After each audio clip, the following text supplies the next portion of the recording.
वक्त ने किया क्या हंसी सितम, तुम रहे न तुम, हम रहे न हम। या फिर वक्त के दिन और रात, वक्त के कल और आज, वक्त की खामोशियों का वक्त है सबका मिजाज।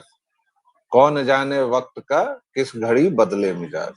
ये वक्त से रिलेटेड चीजें मैं इसलिए बता रहा हूं या बोल रहा हूं क्योंकि एक वक्त था जब, जिसे मुहावरे में कहता है कि जिनके पेशाब से चिराग जलते थे। हालांकि उनके किसी एक चमचे ने यह भी कहा कि लोग तो उनका मूत्र सेवन करने को भी तैयार हैं। जी हाँ, ये कहा हुआ बयान है बाकायदा। लेकिन न जाने क्या हुआ है इस देश में, न जाने कौन सी हवा चली है कि एक समय का सेकुलर, समाजवादी, लोकतांत्रिक, प्रगतिशील देश आज फांसीवाद, ब्राह्मणवाद, महिला विरोध, तमाम चीजों के घने अंधेरे में चला गया है। और मजे की बात है या दुख की बात है कि 11 वर्षों से इसका सिलसिला लगातार चलता रहा है। अभी कल एक व्यक्ति जिसकी पूरी उपाधि, जिसका कुल नाम तक उधार का है, उसने जो उपाधि अभी उसके चमचों ने चोरी करके उसके ऊपर चस्पा की है, वो जननायक की है। हालांकि जननायक खासतौर से बिहारियों को अगर कहिएगा तो बिहारियों को, हमारे दौर के बिहारियों को जननायक के तौर पर कर्पूरी ठाकुर ही याद है। जैसे हमें नेताजी का मतलब सुभाष चंद्र बोस ही याद है। लेकिन एक डकैत को, जिसको वर्तमान सरकार ने पद्म विभूषण भी दिया है, एक डकैत को भी उसके चमचे आजकल नेताजी कहते हैं। उस और वो डकैत इसलिए मैं कह रहा हूं क्योंकि उसको गाड़ी की पिछली सीट के पीछे जो स्थान होता है उसमें छुपाकर भगाया गया था, जब विश्वनाथ प्रताप सिंह मुख्यमंत्री थे उत्तर प्रदेश के, और उन्होंने 10वीं विरोधी अभियान चलाया हुआ था और उसमें इसके दोनों भाई के ऊपर भी पुलिस की तरफ से बाउंटी निकाल दी थी। लेकिन ये भारतवर्ष है और भारतवर्ष में इस तरह की चीजें होती रहती हैं। जननायक कोट अनकोट राहुल गांधी ने आह्वान किया जनजेड के लड़कों का, लड़कियों का, कि भाई यहां भी नेपाल और बांग्लादेश कर दो। बहुत उत्साहित थे। लेकिन इस अभागे जनजेड ने क्या किया? क्या किया इसने? अखिल भारतीय विद्यार्थी परिषद को डूसू में 4 सीटों में से 3 सीटें दे दी। बताइए, एक उपाध्यक्ष की सीट जो वैसे भी ऑर्नामेंटल अधिक होती है, वो सीट एनएसयूआई को दी। बाकी तीनों महत्वपूर्ण सीटें एक फांसीवादी संगठन अखिल भारतीय विद्यार्थी परिषद को दे दिया। ये वही संगठन है जो आरएसएस की छाया में फलता फूलता है। हालांकि दोनों एक दूसरे से इनकार करते हैं, लेकिन कल जिस तरह से मोटा भाई गृह मंत्री अमित शाह ने बधाई दी है विद्यार्थी परिषद के कार्यकर्ताओं को, ये सब समझ में आ रहा होगा आप लोगों को कि ये सब एक ही थैली के चट्टे बट्टे हैं। ये जो कहते हैं एक विशाल परिवार के, विचार परिवार के हिस्सा हैं हम, तो ये संघी संगठन जीत गया कल। और इस व्यक्ति, मेरे दाहिने चौखट में जो व्यक्ति है, इसकी बड़ी सी मुस्कुराहट देखिए। 24 इंच से 45 इंच की मुस्कुराहट देकर ये आदमी कितना खुश है। लेकिन मैं आज थोड़ा शर्मसार हूं। हमारे देश के वो सेकुलर मूल्य कहां चले गए? जननायक ने अपील की थी और ये सिला दिया जनजेड तुमने। आनंद जी। जी, इसमें अगर थोड़ी सी कमी रह गई है तो ये भी बता दीजिए कि एक जो झाजी दिखाई दे रही है, एक युवती इकलौती जो जीती है, उसके नाम में झा दिखाई दे रहा है और उससे पता चल रहा है कि ये बिहारी है। बिहारी में भी ब्राह्मण, तो ये तो ब्राह्मणवाद की जीत है। तो इस खतरे से भी आगाह करने की जरूरत है। मतलब ऐसा कैसे हो गया? ब्राह्मणवाद जीत रहा है चढ़ करके और सारी प्रगतिशीलों की छाती पर, और ब्राह्मणवाद जीत गया। तो इस बात पे हंसी तो आएगी ही। मगर खैर देखिए, हंसी इसलिए नहीं आ रही थी, हंसी इसलिए आ रही थी क्योंकि आप जो आज बता रहे हैं ये दरअसल एक ट्रेंड है। काफी साल पहले लोगों को समझ में आना शुरू हो गया था कि समाजवाद वो व्यवस्था होती है जिसमें कार के चलने के लिए सड़क बन जाएगी, ये तो तय है। मगर पैदल चलने वाले के लिए उसी सड़क के बगल में कभी फुटपाथ बनाया जाएगा या नहीं बनाया जाएगा, इसकी कोई गारंटी नहीं होती। तो ये जो व्यवस्था होती है, इस व्यवस्था को हम लोग समाजवाद कहते हैं। इसी समाजवाद में हम लोग जी रहे हैं। अपने घर के बाहर की सड़क निकल करके देख लीजिए, कार के चलने के लिए सड़क बन गई है, फुटपाथ उसके बगल में बना है या नहीं बना है, ये आप बता दीजिए स्वयं ही। तो ये स्थिति जो है ये होती है, और ये भारत की स्थिति है, क्योंकि भारत में समाजवाद है। तो धीरे धीरे समाजवाद नाम के कोड़ से मुक्ति पानी पड़ेगी, ये चीज लोगों को समझ में आने लगी। तो समाजवाद नाम का कोड जो अलग अलग क्षेत्रों में, हर क्षेत्र में घुसा बैठा था नेहरू के दौर में, हर आदमी को, देखिए होता क्या है कि समाजवाद में इतनी मीठी मीठी बातें की जाती हैं, या साम्यवाद में भी इतनी मीठी मीठी बातें की जाती हैं कि वो सच लगने लगती है, और सच जो होता है वो कड़वा होता है। तो जो सच था उसको स्वीकारने के बदले झूठ जो मीठा लग रहा था उसको स्वीकारने की कोशिश की लोगों ने काफी समय तक, और 50 साल तक ये चला भारत में। आजादी के शुरुआती जो 50 साल थे, उस 50 साल में आप देखेंगे कि ये चल रहा था। लेकिन जैसे ही आप देखेंगे कि 50 साल खत्म होने को आए, ये जो नई सदी है ये शुरू हुई, इसके शुरुआत के दौर में ही समाजवाद से मुक्ति पाने की छटपटाहट जो होती है वो शुरू हो गई। अब इमरजेंसी के काल में जबरदस्ती समाजवाद शब्द घुसेड़ दिया गया है, और उस समाजवाद शब्द को हम लोग झेल भी रहे हैं अपने संविधान के कारण। लेकिन असल मतलब जो मुद्दा है वो ये है कि धीरे धीरे लोगों का समाजवाद से मोह भंग होता जा रहा है, और हर सब्जेक्ट में जो हम लोग समाजवाद घुसा करके पढ़ते हैं, तो होता क्या है ना कि आपने जो इकोनॉमिक्स पढ़ा है वो भी सोशलिस्ट इकोनॉमिक्स है, आपने जो हिस्ट्री पढ़ी है वो भी सोशलिस्ट हिस्ट्री है, मार्क्सवादी इतिहास दृष्टिकोण से लिखा गया इतिहास है। तो इस तरह का जो इतिहास और इस तरह का जो आपने समाजशास्त्र पढ़ा, जैसे ही आप इस सब्जेक्ट को पढ़ते हैं तो आपका सबकॉन्शियस जो है वो ऑटोमेटिक इस विचारधारा का गुलाम हो जाता है। तो सबसे पहले जो है वो गुलामी से छूटने की जरूरत है। तो इसमें आप देखेंगे कि जैसे जैसे लोगों का किताबें पढ़ने का जो शौक है या किताबों की जानकारी है वो सब बढ़ने लगी, पढ़ाई उन्होंने कर ली, मतलब एजुकेशन लेवल जो था वो एक स्तर से ऊपर होने लगा, जैसे ही ग्रेजुएट्स की संख्या ज्यादा होने लगी, तो वैसे वैसे आप देखेंगे कि जितने भी समाजवादी थे, चाहे वो तस्कर हों या हो डकैत, तो खादी का लिबास पहन के जितने भी ये तस्कर आए थे और डकैत आए थे समाजवादियों का नाम लेकर के, उन सारे को, जैसा कि एक कविता में कहा गया है, ये मेरे शब्द नहीं है, जितने समाजवादी है तस्कर हों या डकैत, तो ये जो थी ये कविता की लाइन थी। तो मेरे ऊपर इसका इल्जाम न डाला जाए, तस्कर और डकैत समाजवादी को किसी और ने कहा है। तो ये समाजवादियों का जो तस्कर और डकैत वाला जो आइडिया होता है, ये आइडिया जो है ये जाना चाहिए, और इस आइडिया को जाना होगा, ये युवाओं ने समझा दिया है। व्यालोक भाई। देखिए, समाजवादियों का जो हुआ सो हुआ। अभी भी आप तो कम से कम मुंह मत ही खोलिए, बिहार में बैठे हुए हैं जहां अभी भी तथाकथित सामाजिक न्याय की सरकार ही चल रही है। ज्यादा काबिल बनने की जरूरत नहीं है। पिछले 30 वर्षों से महान राजनीतिक बुद्धि रखने वाले बिहारियों ने पिछले 30 वर्षों से जो घोर मट्ठा कर रखा है अपने राज्य में, उससे पता चलता है कि राजनीतिक बुद्धि कितनी तीक्ष्ण है। बहरहाल, डूसू का देख लें या फिर बाकी यूनिवर्सिटीज का भी देखें, जो भी पूरे देश में एक जो ट्रेंड उभर रहा है, आज से 5 साल पहले 6 साल पहले एक अचानक ट्रेंड उभरा था जब अचानक विद्यार्थियों के ऊपर दमन की घटनाएं बढ़ गई थी।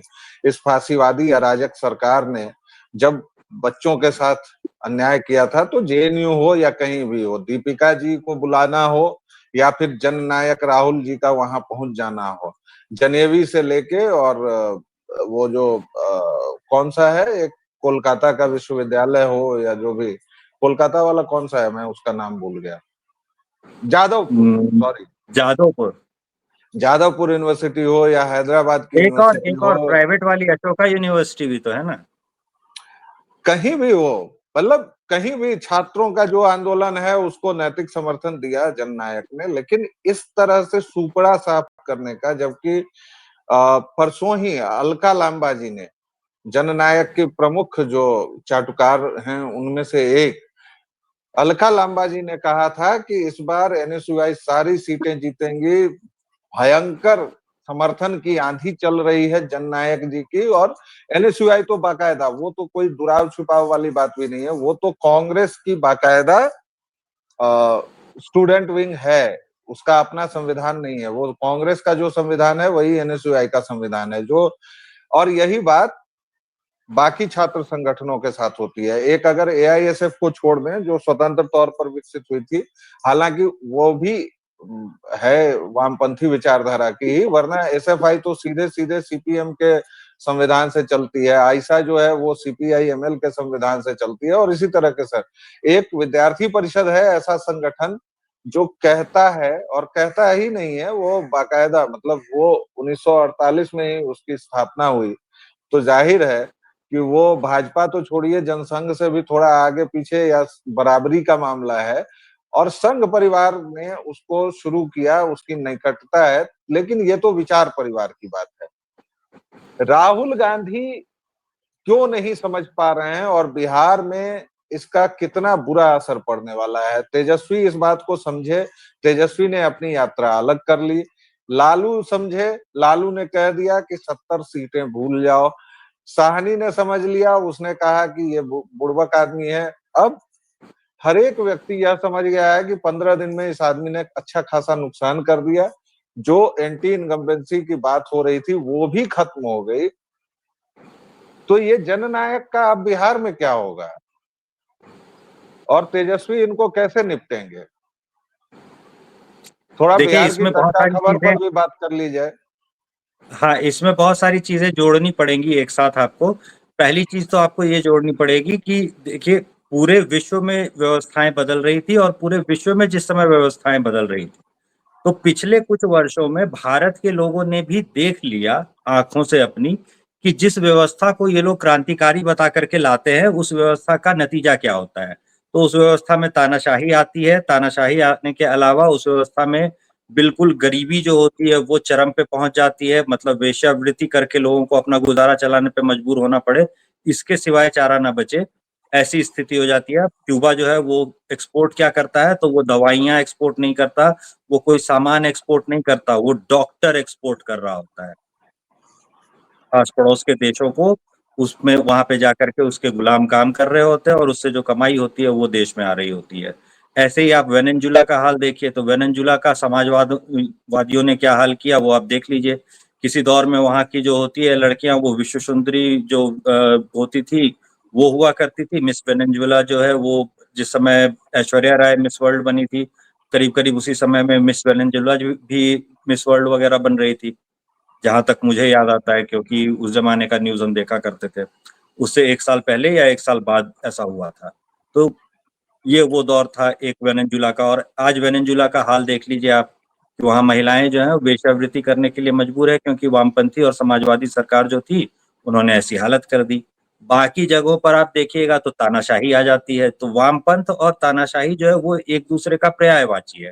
तो इस वजह से मेरी समझ में वो ये सबसे पहले तो नहीं आता है कि ये लोग भारत में चुनावों में उतरते ही क्यों है। इनकी किसी भी किताब में कहीं भी चुनाव का जिक्र तो है नहीं, लोकतंत्र की बात तो है नहीं, इनकी क्रांति तो बंदूक की नाल से आती है।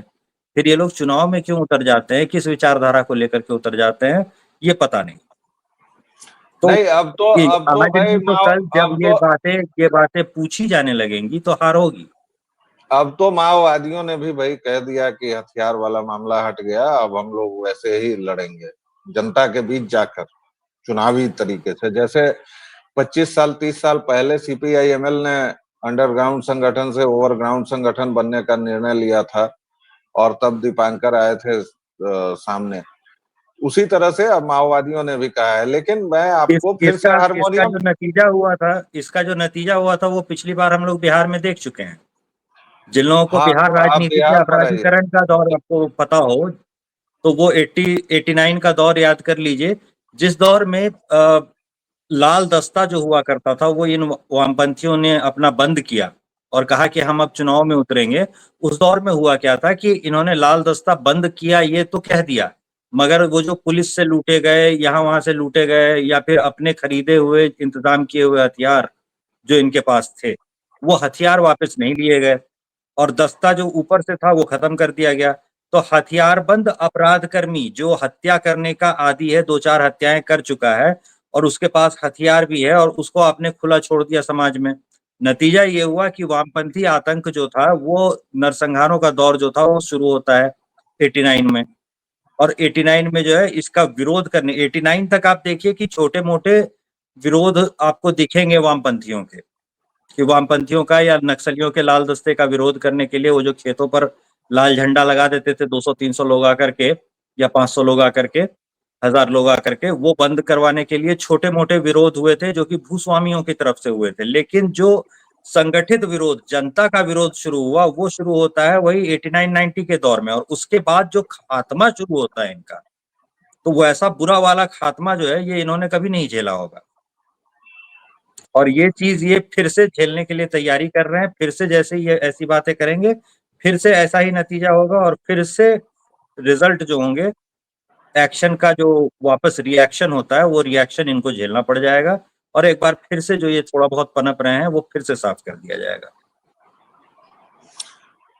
देखिए, आप हारमोनियम लेके इधर-उधर निकलते हैं, मैं तो बार-बार आपको इसीलिए पकड़ के ले आता हूँ, दर्शक श्रोता मेरी ढटाई भी करते हैं, लेकिन मैं अभी एक मोटा-मोटा देख रहा था, लगभग 2000 यूनिवर्सिटीज़ हैं, जिसमें सरकारी, गैर सरकारी, डीम्ड, प्राइवेट सब मिला-जुला के इस देश में 2000 यूनिवर्सिटीज़ हैं। उसमें लगभग 60% में विद्यार्थी परिषद प्रभावी है। अच्छा, हर एक यूनिवर्सिटी या कॉलेज में चुनाव भी नहीं होते हैं। लगभग 100, 150 ऐसे यूनिवर्सिटी या कॉलेजेज हैं जिसमें चुनाव होते हैं।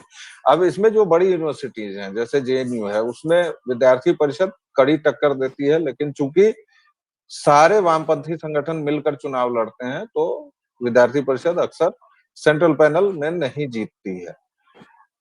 बाकी डीयू में विद्यार्थी परिषद का दबदबा है, राजस्थान यूनिवर्सिटी में दबदबा है, पटना यूनिवर्सिटी हो, लखनऊ यूनिवर्सिटी हो, इन सब जगहों पर दबदबा है। हाँ, जहाँ जैसे केरल है, जैसे जेएनयू है, जैसे तमिलनाडु के कॉलेजेज हैं, इन सब में थोड़ा-सा, हालाँकि अभी पंजाब में भी विद्यार्थी परिषद जीता है, अभी हैदराबाद यूनिवर्सिटी में विद्यार्थी परिषद ने जीत दर्ज की है। तो मैं आखिरी टिप्पणी आपकी लेना चाहूँगा कि क्या हम समझ लें कि यह देश फिसल गया हाथ से? पंडित जवाहरलाल नेहरू ने जो सपना देखा था, एक धर्मनिरपेक्ष देश का, एक मुस्लिम तुष्टीकरण वाले देश का, जिसको इंदिरा जी ने अपने खून से सींचा, राजीव जी ने अपने खून से सींचा, जिसको जननायक राहुल जी आगे बढ़ा रहे हैं, क्या वो देश फिसल गया अब? क्या छात्र छात्राएं अब न मानेंगे बात? क्या वो कांग्रेसी न हो पाएंगे? और बिहार में क्या होगा? अंतिम टिप्पणी 2 मिनट में। जी, देखिए इसमें बिहार में क्या होगा का जो सवाल है वो बहुत बड़ा सवाल है।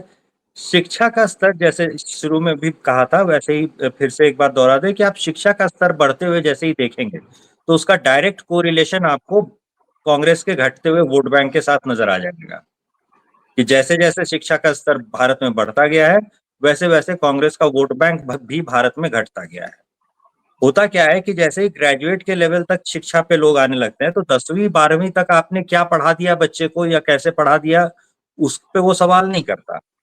लेकिन 10वीं 12वीं के बाद जो वो बच्चा जब वो सवाल करना शुरू करता है और उसको लगता है कि मुझे जो पढ़ाया गया था, उसमें कुछ अटपटा था। जो सिखाया गया था एग्ज़ैक्टली वैसा हुआ नहीं था। जो आज़ादी कहा जा रहा है कि बिना खड़ग, बिना ढाल ले ली गई थी, तो फिर मुझे ये भगत सिंह के बारे में क्यों पढ़ना पड़ रहा है? चंद्रशेखर आज़ाद का नाम क्यों सुनाई दे जा रहा है? तो अचानक उसे फ़ील होता है कि नहीं ये बिना खड़ग, बिना ढाल नहीं आई थी। फिर उसको पता चलने लगता है डायरेक्ट एक्शन डे वगैरह के बारे में। फिर उसको नई-नई फ़िल्में दिखाई देने लगती हैं जो कि सीधे-सीधे बंगाल फाइल्स और ऐसी फ़िल्में होती हैं।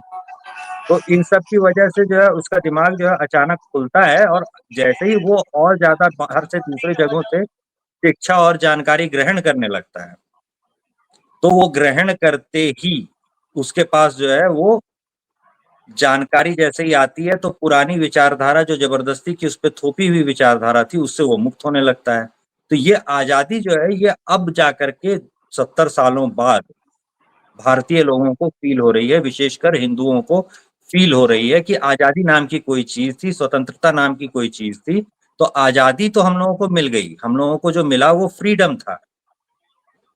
फ्रीडम का हिंदी अगर आप करेंगे तो I got free from work, आप कहते हैं अंग्रेजी में। तो हिंदी में आप उसको क्या कहेंगे? मैं काम से स्वतंत्र हो गया? नहीं, मैं काम से मुक्त हो गया। तो फ्रीडम शब्द का जो हिंदी होता है वो होता है मुक्ति पाना, छुटकारा पाना, आजादी पाना। स्वतंत्रता पाना नहीं होता है।